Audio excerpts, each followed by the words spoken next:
ಎಲ್ಲರಿಗೂ ಕಥಾಕುಸುಮ ಯೂಟ್ಯೂಬ್ ಚಾನೆಲ್ಗೆ ಸ್ವಾಗತ. ಅನಸೂಯರವರು ಮಾಯಾಲಕ್ಷ್ಮಿ ಅವರ ಮನೆಗೆ ಬಂದಿದ್ದರು. ಅಕ್ಕ, ಋತ್ವಿಯ ಜೊತೆಗೆ ಜಯರಾಮ್ರವರ ಮನೆಗೆ ಹೋಗಿದ್ದೆ ಅಲ್ವಾ? ಹ್ಞೂ, ಹೋಗಿದ್ದೆ. ಇನ್ಮೇಲೆ ಆ ಮನೆಗೂ ಋತುಗೂ ಯಾವುದೇ ಸಂಬಂಧ ಇಲ್ಲ ಅಂತ ಹೇಳಿಬಿಟ್ಟು ಬಂದ್ಲು ಋತು.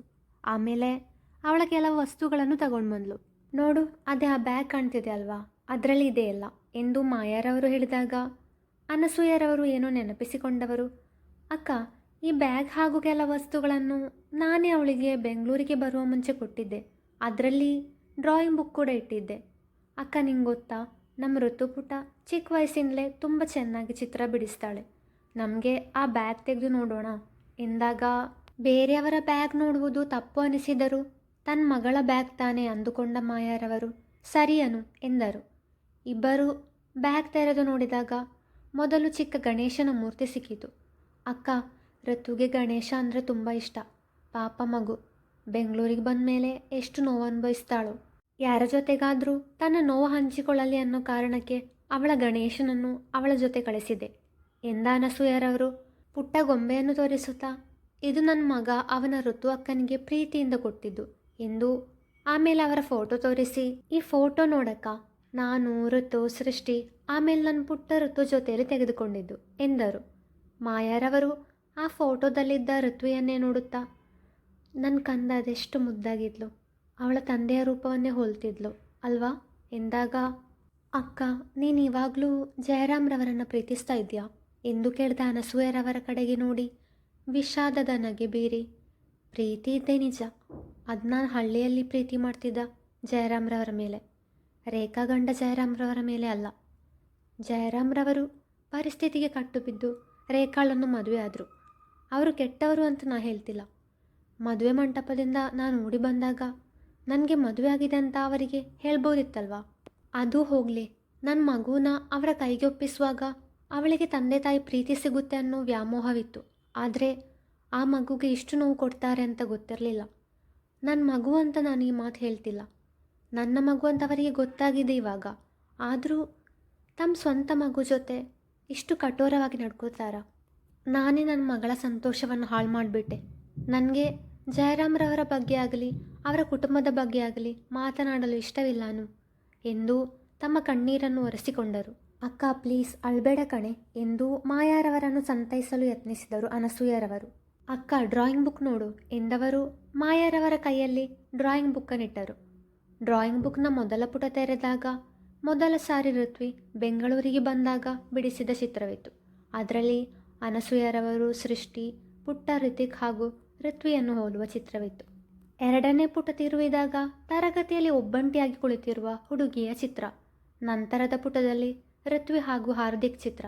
ಮುಂದೆ ಪುಟ ತಿರುವುತ್ತಾ ಹೋದಂತೆ ಗರ್ಭಿಣಿ ಹೆಂಗಸು ಕುಳಿತಿದ್ದರೆ ಪಕ್ಕದಲ್ಲಿ ಪುಟ್ಟ ಹುಡುಗಿ ಕೆಲಸ ಮಾಡುವ ಚಿತ್ರ. ತರಗತಿಯಲ್ಲಿ ಗೆಳೆಯರ ಜೊತೆಗಿರುವ ಚಿತ್ರ.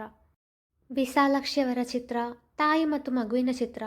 ತಂದೆ ತಾಯಿ ಮಗು ಒಂದು ಕಡೆ ಆದರೆ ಅವರನ್ನು ದೂರದಿಂದ ನೋಡುತ್ತಿರುವ ಪುಟ್ಟ ಹುಡುಗಿಯ ಚಿತ್ರ. ಬಹುಮಾನ ಪಡೆದು ಬಂದ ಹುಡುಗಿಯ ಚಿತ್ರ. ಹೊಸ ಮನೆಯ ಚಿತ್ರ. ಋತ್ವಿಗೆ ಆಕ್ಸಿಡೆಂಟ್ ಆದಾಗ ಗೌರಿಯವರ ಪರಿಚಯವಾದ ಚಿತ್ರ. ಗೌರಿಯವರ ಮನೆ. ಇಬ್ಬರು ಪುಟ್ಟ ಹುಡುಗಿಯರು ಪಾಠ ಕೇಳುತ್ತಿರುವ ಚಿತ್ರ. ವಿಘ್ನೇಶ್ ಹಾಗೂ ಋತ್ವಿಯ ಚಿತ್ರ. ಇಂಟರ್ ಕಾಲೇಜ್ ಮ್ಯೂಸಿಕ್ ಕಾಂಪಿಟೇಷನಲ್ಲಿ ಪರಿಚಯವಾದ ಅಕ್ಕಂದಿರ ಹಾಗೂ ಅಣ್ಣಂದಿರ ಚಿತ್ರ. ಆಸ್ಪತ್ರೆಯ ಬೆಡ್ ಮೇಲೆ ಮಲಗಿರುವ ಜಯರಾಮ್ರವರ ಚಿತ್ರ. ಅವಳ ಹೂದೋಟ. ಸೈಕಲ್ನಲ್ಲಿ ಹುಡುಗಿಯೊಬ್ಬಳು ಪಿಜ್ಜಾ ಡೆಲಿವರಿ ಮಾಡಲು ಹೋಗುವ ಚಿತ್ರ. ಹೊಸ ಕಾಲೇಜು. ಆಶಿತಾ ಹಾಗೂ ನಿಶಿತಾರ ಚಿತ್ರ.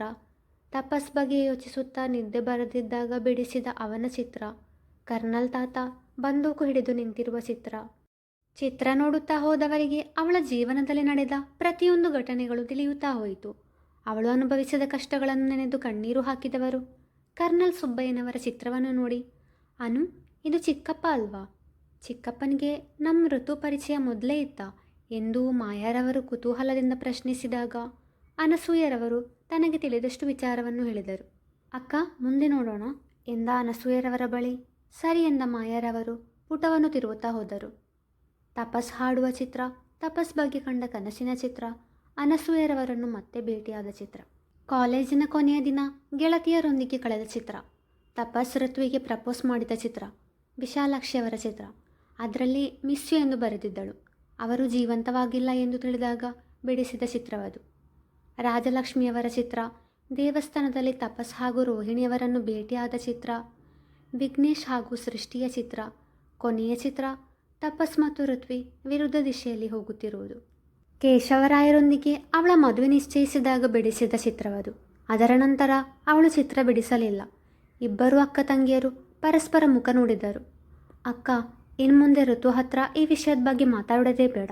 ಆಗಿರೋದೆಲ್ಲ ಒಂದು ಕೆಟ್ಟ ಕನಸು ಅಂತ ಅಂದ್ಕೊಳ್ಳೋಣ. ಇನ್ಮೇಲೆ ಅವಳು ಜೀವನದಲ್ಲಿ ತುಂಬ ಸುಖವಾಗಿ ಸಂತೋಷವಾಗಿರ್ತಾಳೆ. ಅಳಿಯಂದ್ರು ತುಂಬ ಒಳ್ಳೆಯವರು, ಅವಳನ್ನು ತುಂಬ ಚೆನ್ನಾಗಿ ನೋಡ್ಕೋತಾರೆ ಎಂದು ಅನಸೂಯರವರು ಹೇಳಿದಾಗ ಮಾಯಾರವರು ಅದಕ್ಕೆ ಸಮ್ಮತಿಸಿದರು. 2 ವರ್ಷಗಳ ನಂತರ ಋತ್ವಿ ತನ್ನ ಇಂಟೀರಿಯರ್ ಡಿಸೈನ್ ಕೋರ್ಸ್ ಪೂರ್ತಿ ಮಾಡಿದಳು. ಆ ದಿನ ಇನ್ನೊಂದು ವಿಶೇಷ ಕೂಡ ಇತ್ತು. ಅದೇನೆಂದರೆ ಸೃಷ್ಟಿ ಹಾಗೂ ವಿಘ್ನೇಶ್ನ ಮಗುವಿನ ಮೊದಲ ವರ್ಷದ ಹುಟ್ಟುಹಬ್ಬ.